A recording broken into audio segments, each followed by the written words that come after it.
pessoal! Estamos de volta no De Casa Pensada. São 3 arquitetos falando sobre arquitetura de uma maneira leve e muito tranquila. Eu sou Flávia Morim. Eu sou Marcelo Marcolino. Eu sou Renata Melendes. E hoje a gente vai falar um pouquinho para vocês de um tema super interessante dentro da arquitetura. O que é? A gente vai falar sobre sustentabilidade. É importante na arquitetura e na vida, né, gente? Já não é mais nenhum diferencial em relação a negócios. Sabe que eu já acho essa palavra difícil para começar? Vamos dar uma explicadinha o que é sustentabilidade, meio banalizada, né? É tão banalizada essa palavra que às vezes a gente nem sabe do que a gente está falando. A gente pode explicar um pouco do que é sustentabilidade na vida para a gente conseguir chegar na arquitetura, né? Sim. Você sabe o que é sustentabilidade? Você sabe o que é a gente planejar, pensar no que a gente vai fazer agora, já prevendo sucesso no futuro, que não atrapalhe as novas gerações, que a gente tenha conceitos de durabilidade, né? Sim. E de uma vida mais próspera, mais longa, daqui para frente. A ideia é que as decisões que a gente toma hoje não impactem negativamente as gerações futuras, né? Eu acho que é um resuminho geral de sustentabilidade. Nada mais do que a capacidade de um processo, de um sistema se manter ao longo de um tempo, sabe? Então é isso, a gente consegue prever agora ações ou medidas que a gente reduza pelo menos impactos, né, mais adiante, pensando nas gerações futuras. E a gente estava pesquisando, por isso que a gente está falando com tanta propriedade, né, gente? Não é uma coisa que a gente fala todo dia. Mas a gente estava pesquisando que esses impactos são tanto no meio ambiente, porque eu acho que a gente geralmente, quando fala de sustentabilidade, pensa em meio ambiente. Mas tem o aspecto do ambiente, do social e do econômico, né? São os 3 pilares básicos, né? Exatamente. É o impacto nas populações e a possibilidade de diminuir injustiças sociais. Uhum. E o impacto econômico, pensando já numa economia mais macro, né? Sim, pelo que a gente viu. E o econômico também fala muito do ambiental, né? Que é uma maneira de você crescer a economia sem degradar a parte ambiental também, né? Sim, então, sim. A gente ter esse equilíbrio. É claro que quando a gente fala em sustentabilidade, sustentar, a gente pensa muito no ambiental. No ambiental. Sim, o ambiental é o primeiro que vem à mente, né? E que eu acho que também do ponto de vista do cidadão comum, é mais fácil que a gente tome algumas ações, né? Ações simples que ajudem na sustentabilidade do mundo. Tudo interligado, né? O impacto ambiental já vai puxar o social e o econômico junto. E é uma questão hoje, assim, não só de arquitetura, mas de comportamento mesmo, né? De atitude. Eu acho que tem várias pequenas coisinhas que a gente pode fazer pensando em reduzir impacto no planeta. A gente pode até pegar esse primeiro bloco e falar, enfim, dessas nuances mais genéricas da sustentabilidade. Sim.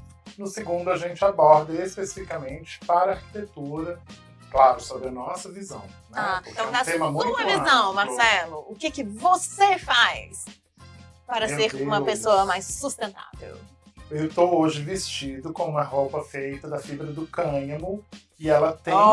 menino! Parece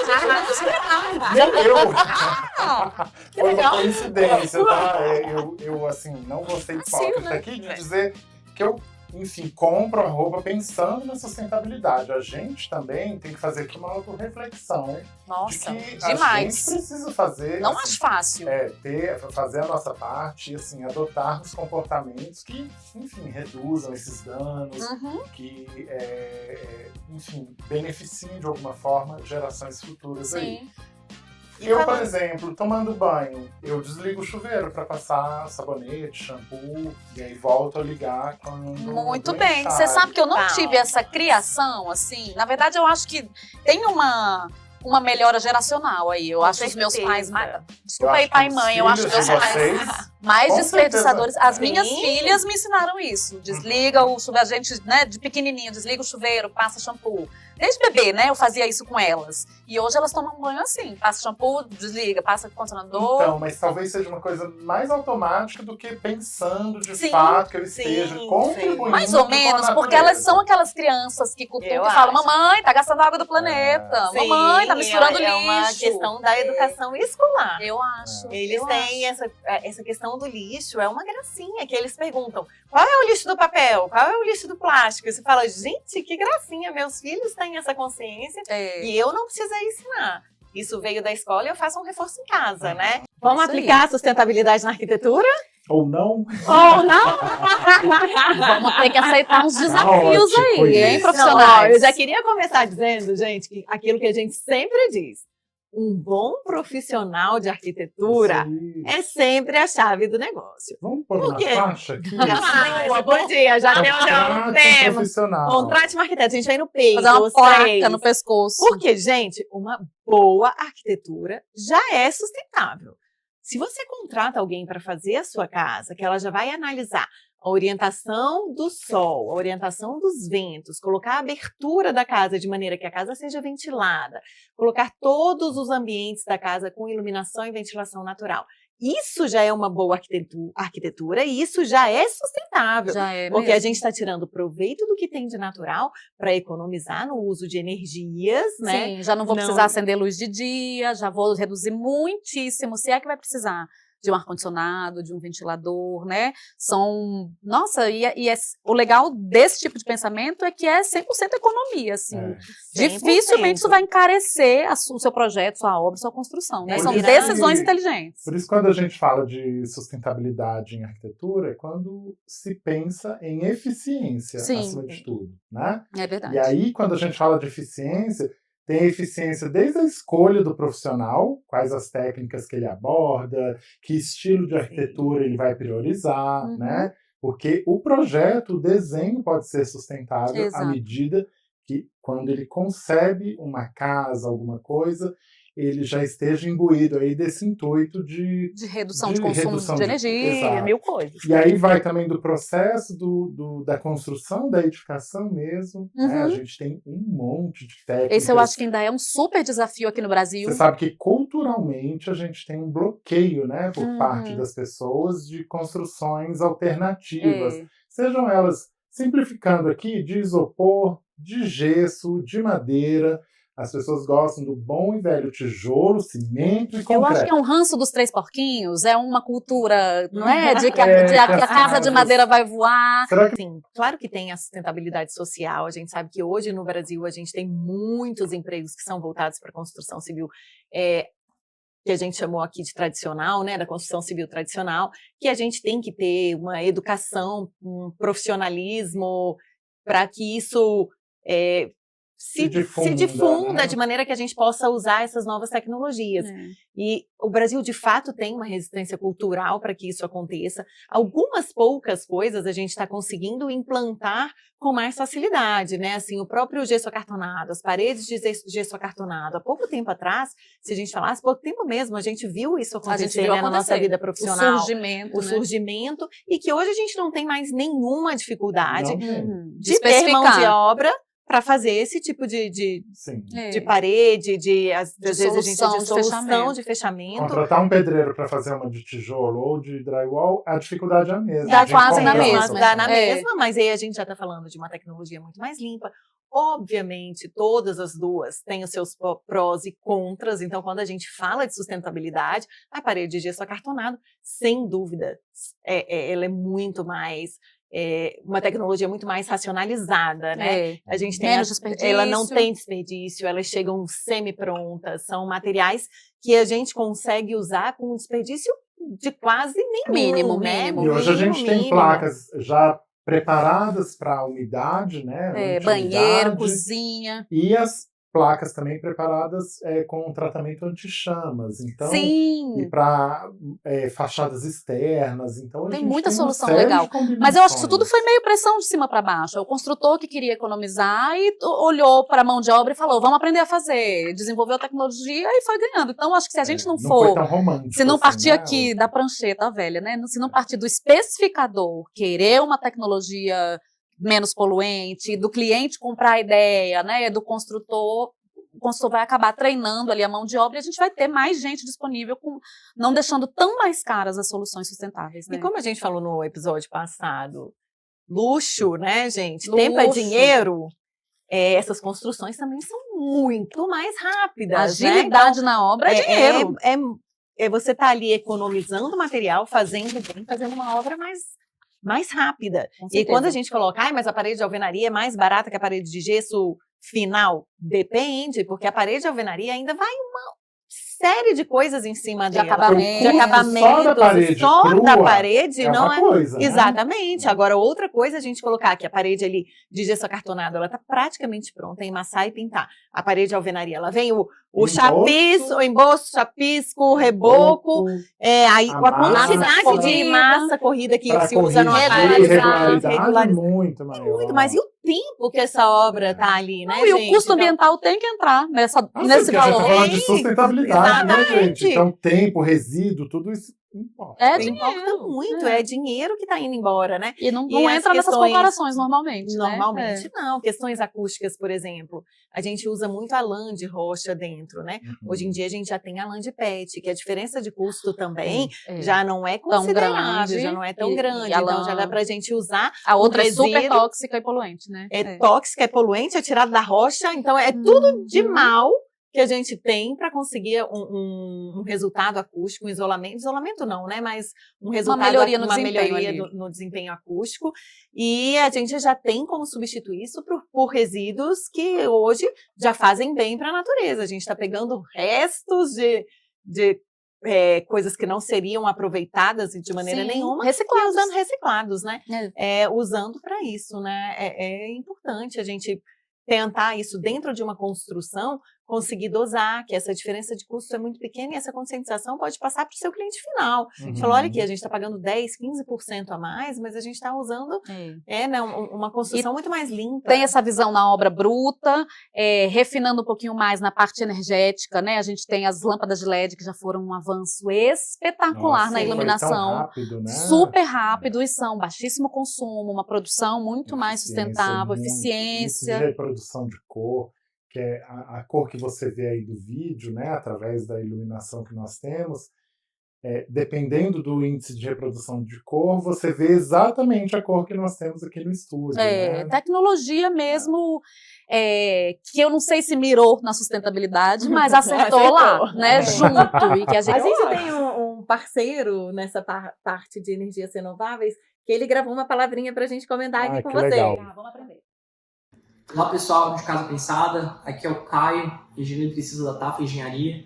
Recebi o convite por vocês de estar apresentando o que seria mais ou menos essa energia fotovoltaica, energia solar, e já, o que o nome mesmo já diz, né? A energia solar é justamente o sol trabalhar pela gente, e quando a gente está no nosso dia a dia, a gente vê essas placas espalhadas pelos telhados, pelos grandes campos abertos ali, e explicar brevemente o que seria isso, mas já antecipando, a energia renovável, a energia gratuita, a energia 100% limpa, que não tem nenhum tipo de poluente, é a energia que sempre vai estar renovando hoje, amanhã, sempre, tem tendência sempre estar com a gente até os séculos ali, né? A energia solar é basicamente assim, a captação de luz através dos nossos painéis, é uma visão de calor, né? O que acontece é que justamente a captação disso, através das placas fotovoltaicas, elas fazem com que os elétrons se movimentem. E esses elétrons se movimentando é a conversão em energia elétrica contínua. Essa energia a gente não pode estar usando nas nossas residências. Para isso a gente precisa de um conversor. Esse conversor é um inversor, chamado inversor mesmo, e esse inversor ele justamente vai fazer a inversão de corrente contínua para a corrente alternada. E essa sim que é a energia fornecida pelas concessionárias. Essa a gente vai estar usando nas nossas residências. A energia solar, ela é justamente o oposto ali que a gente aprende jovem no ensino médio, por exemplo, do efeito Joule. O efeito Joule é onde a gente tem o acesso de energia elétrica que se transforma em calor, né? No caso é ao contrário, no caso a gente tem o calor usado pelo sol, a luz atravessada pelo sol, que é transformada, convertida em energia elétrica. Por isso que é uma energia ali que tende a ficar com a gente ali como a eólica, tende a ficar com a gente durante séculos, porque é uma energia ali super bem-vinda e que é gratuita e limpa, 100% verde. Um abraço a todos, é um privilégio estar aqui. Tchau, tchau. Muito obrigada aos nossos parceiros queridos por mandarem esse depoimento e esclarecerem um pouquinho mais como é que funciona, como é que as coisas estão indo e aquilo que a Renata falou. Às vezes nem mirou ali na sustentabilidade, mas chegou lá e pra gente foi... Nesse caso, acho que energia renovável, né?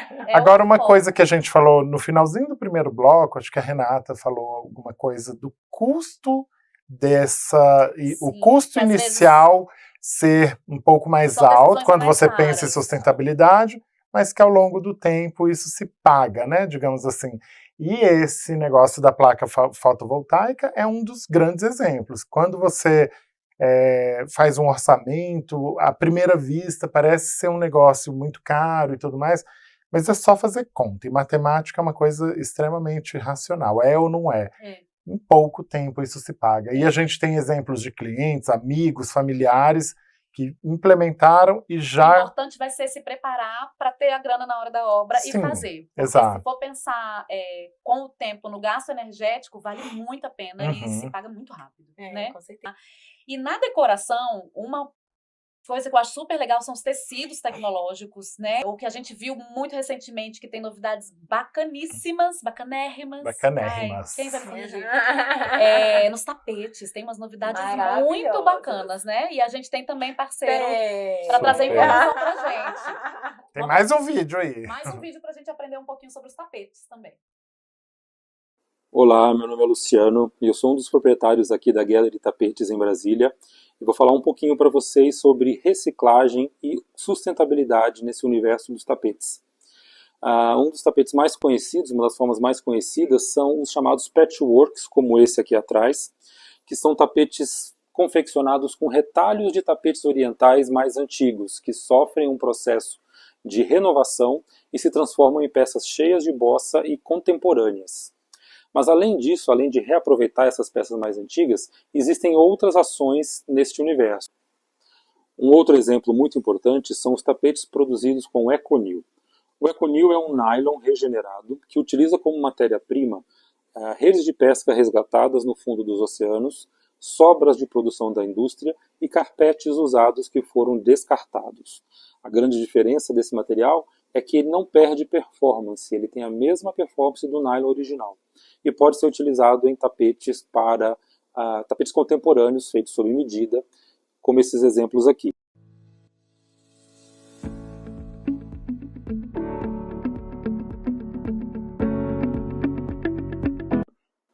E além desses exemplos, nós temos recentemente a introdução dos fios feitos de PET reciclado, de garrafa PET reciclado.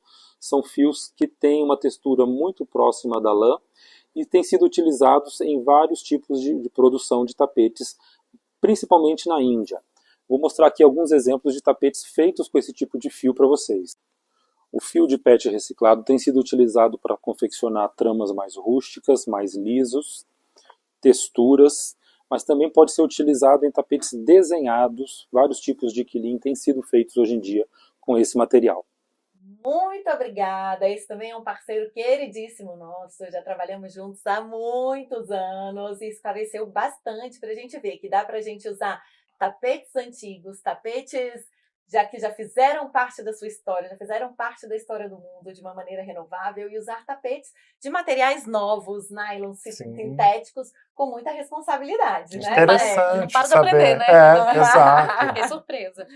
Sabe uma outra coisa que a gente falou e que a gente ainda não comentou sobre as tintas naturais, os pigmentos naturais? Nossa, né? cada vez mais em voga aí. A gente falou de esmalte e esqueceu de falar das tintas, E era um né? gargalo da construção civil a toxicidade, né? O quanto a tinta pode ser poluente. Todo ano eles melhoram a tecnologia, né? No sentido de limparem mais o produto. Eu estou falando das grandes indústrias. Sim. Agora, mesmo as grandes indústrias já têm uma linha que apela natural, para essa né? coisa de pigmentação natural. São lindos, né? A gente já tem Os efeitos são bem bonitos. Texturas, tem umas agora não é tão recente assim, mas umas coloridas com terra. Mas é recente ainda, né? Maravilhosas. Isso permite com que a construção respire, né? Não cria aquele bloqueio. Ainda então você é menos ambiental, suscetível a infiltrações e uma série de benefícios, né? E para a saúde do profissional que aplica, né? Porque tem também, e quem habita também, né? O importante na escolha desses materiais é a gente pensar no ciclo de vida desse produto. Quando a gente fala em sustentabilidade, a gente faz uma projeção médio e longo prazo. Então, pensando na durabilidade, no comportamento desses produtos, desses materiais, é que a gente consegue fazer ou não alguma coisa nesse sentido. Entender quanto a gente está enxugando de consumo, de Sustentabilidade. Vamos lá com tudo que a gente falou. A gente vai dar um exemplo e vai julgar se é mito ou se é verdade. Porque tem um monte de coisa que a gente acredita que tá, né, ajudando o planeta e não tá. Até a gente teve muita dúvida, sim, né? Complicado saber. Demanda muita informação mesmo. Se sabe, se não sabe. Vamos tentar esclarecer um pouquinho, mas a gente não sabe o que tá por vir aí, se a gente vai conseguir esclarecer tudo também. Não, mas a gente faz de uma forma divertida e dá tudo certo. Eu acho que já posso começar com que eu acho que de tudo que a gente falou, tá todo mundo pensando, que até eu tô pensando. Sustentabilidade, você exercer, significa que é caro? Que você vai gastar mais dinheiro? Diz que era polêmico, exatamente porque a resposta a gente fica, né, meio... A gente falou aqui já, não necessariamente é mais caro. Às vezes decisões inteligentes num projeto, você já ia construir de qualquer jeito uma coisa ou outra, mas fazendo uma orientação certa, solar, ventilação natural. Ventilação natural não é mais cara do que climatização com ar-condicionado. Então tem várias decisões, quando bem feitas, que não necessariamente são mais caras e sim são sustentáveis. Em contrapartida, se você não tem as habilidades de fazer essas escolhas acertadas, e aí faz escolhas de marcas ou de produtos que atendam a esse nível de sustentabilidade, fatalmente você vai pagar um pouco mais por isso, né? Sim, tem vários itens que ficam mais caros. A gente tem, por exemplo, a questão do uso do carro elétrico ou híbrido, que gera menos impacto. Fashion é barato demais. Exato, aí comprar uma roupa feita de uma fibra natural, tudo, você vai ter um impacto maior, né? Então... Mas aí é lembrar de botar o custo ambiental junto nessa conta aí. Eu tenho outra aqui, que é um tema que a gente explorou agora no segundo bloco, que a construção com gesso acartonado é necessariamente ecológica. Mito ou verdade? Ecológica eu acho que é mito. Calma aí. O fato de você escolher o gesso acartonado já não bota um selo verde na sua obra, não. Não é assim, não, né? Ou bota? Não sei. Eu acho que não. Eu acho que é um baita de um greenwashing. Eu acho greenwashing. Se você tá comparando só com a alvenaria de tijolo, com a construção convencional com concreto, sim, ele é mais sustentável. Mas e as outras decisões? Não é, a sua obra não é inteira de gesso acartonado, né? Não adianta fazer de gesso acartonado e forrar com um material completamente devastador da natureza. Mas né? o gesso acartonado, o gesso acartonado, ele não é ecológico de maneira nenhuma, né? O material é bastante tóxico. Você tem que tomar muito cuidado no descarte, o próprio gesso. A gente tem o papelão, que é tranquilo, mas o próprio gesso, as ferragens que são de alumínio. Então, ecológico ele não é, né? Ele é sustentável. Sim. Iluminação com LED é de fato sustentável? Sustentável mesmo, acho que é a lamparina de querosene. Não, querosene não, pelo amor de Deus! Volume, sei lá o quê? Desculpa. Fogo na palha, fogo na palha, fogueiras de palha nos acampamentos. Uma vela de cera de abelha. Também não, né? Porque...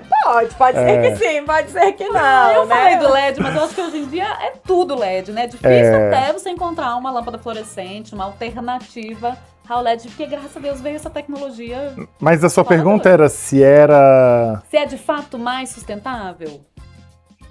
Em relação às outras tecnologias para energia elétrica, sim, né? Não tem nada mais... Pois é, agora eu diria mito, assim, exatamente pela minha falta de conhecimento sobre o processo de fabricação. Sim. Porque a gente tem algumas indústrias brasileiras que a gente conhece, confia, recomenda.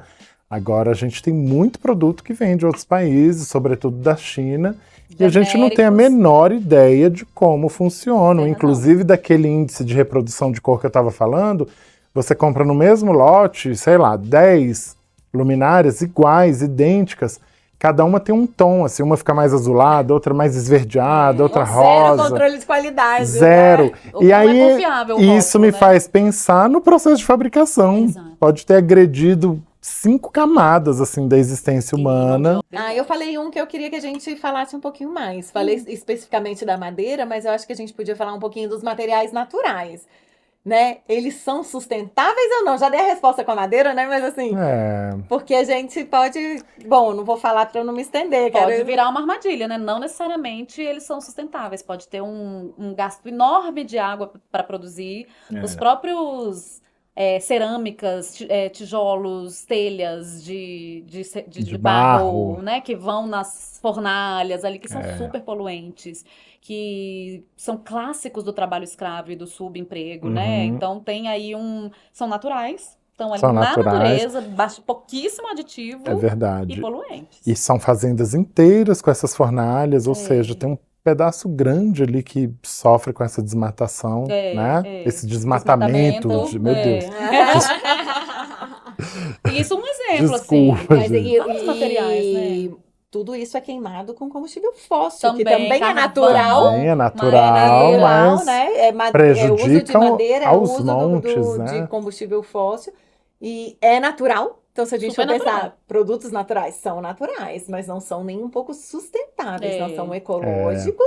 Tem eficiência ambiental, vamos combinar, né? Porque na construção segura calor, um telhado cerâmico, né? O tijolo tem eficiência. Mas o processo todo tem que ser analisado, porque é uma cadeia de destruição que vem por aí, né? Quando a gente pensa, hoje em dia, a gente pensando nas energias limpas, né? Se a gente não usar mais um gás natural, um combustível fóssil, a gente hoje tem usado muita energia elétrica. E se ela for usada dessas que a gente já falou, geradas de fontes limpas, mais naturais também.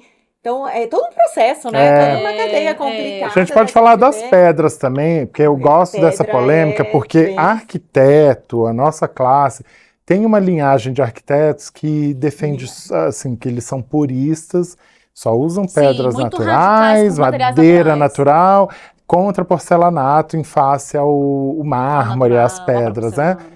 Poxa, aí você vai trazer uma pedra lá da Itália, de uma jazida que já está sofrendo, a Itália mesmo, que produz travertino, o Nero Marquise, os mármores mais clássicos, né? Os mais famosos, os mais clássicos e também bonitos. E eles lançam mão da tecnologia do porcelanato, que é uma prensa, né, de compostos ali, e é um material super durável, tudo, e a defesa das indústrias é que fatalmente o impacto ambiental na fabricação de um porcelanato é muito menor ao da extração de uma chapa da natureza. É com explosivo, é com uso de água. E a automação? Como entra nessa? Mais sustentável, menos sustentável? Mito ou verdade? A automação pode ser uma super ferramenta de sustentabilidade, eu acho. O lance da economia de energia e de água, você poder, na dúvida, apagar todas as luzes da casa, coisas assim, controles externos, é o que me ocorre de imediato. Aparelhos de ar-condicionado, televisão, conseguir desligar a sua casa inteira à distância. Mas eu diria um mito.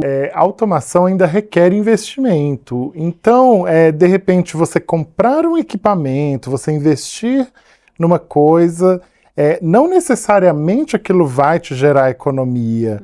Sabe? Acho que são avaliações que devem ser feitas. Assim, a pergunta é: a automação ajuda na economia de energia? Não necessariamente. Eu acho que não necessariamente. Ela pode ajudar. Sim. Ela não ajuda, mas ela pode ajudar, sim. Pode ser um aliado. Depende da automação, depende do nível de automação, porque a gente tem... Quando a gente fala automação, vou pegar uma sala de TV, que é um cômodo pequeno. A gente tem investimentos de R$200 a R$500 mil dentro do mesmo cômodo. Então que tipo de automação você quer, né? Não, há para ser sustentável, que programa de ligar seu jardim, desligar, irrigar a planta no horário certo, a quantidade certa de água. Essa água vai ser água de reuso. Tudo isso tem um investimento muito alto. E aí eu não sei se o prazo de utilização da casa... Como que isso se paga? Aqui, né? Se o foco é a sustentabilidade. E eu fiquei pensando aqui, a gente já trabalhou com automação algumas vezes, para uma casa nesse porte, que você está pensando numa automação completa, você precisa de um cômodo ali de inteligência, né? Com equipamentos que gera calor, aquele cômodo precisa ser climatizado. Aí eu já tem não sei. Full time, não pode ter... Ele tem que estar fresquinho o tempo inteiro para não superaquecer os equipamentos. Será que isso já não é um contrapeso ali no que você está economizando? Eu não sei. Pensei numa bobagem aqui, que eu nem sei se é isso mesmo.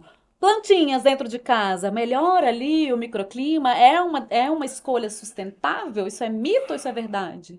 Dizem que é verdade, né? Eu acho que é verdade, porque a planta é uma coisa, enfim, ela se procria, né? De forma é um ser.